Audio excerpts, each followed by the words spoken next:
শ্যামলা বর্ণের নারী। কবি তামিম আল আদনান।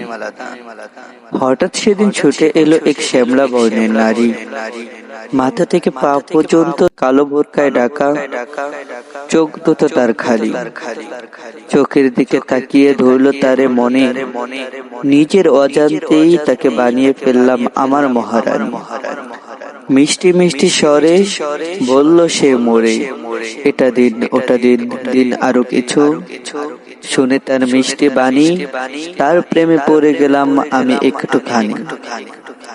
শুনে তার মিষ্টি স্বর দৌড়লো তারে মনে, জানি না সে বউ হয়ে আসবে নি আমার ঘরে। আকাশের দিকে তাকিয়ে দেখি সূর্য মামা হাসছে, এই শ্যামলা বর্ণের নারী কি আমায় ভালোবাসবে? শ্যামলা মেয়ের ছন্দে চলন, মিষ্টি যে তার মুখের বলন। বৃষ্টি ভেজা এক সকালে শ্যামলা মেয়ে আসলো দোকানে। রাস্তার উপর জমা পানির মাঝে দোলায় চেপা শ্যামলা মেয়ে।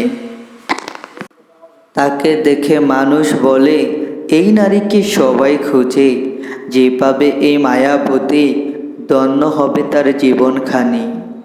আমি হতে চাই ধন্য, আমি পেতে চাই এই শ্যামলা বর্ণের মায়াবতীকে। আমি কাটিয়ে দিতে চাই আমার বাকিটা জীবন তাকে নিয়ে আমার রাজপ্রাসাদে।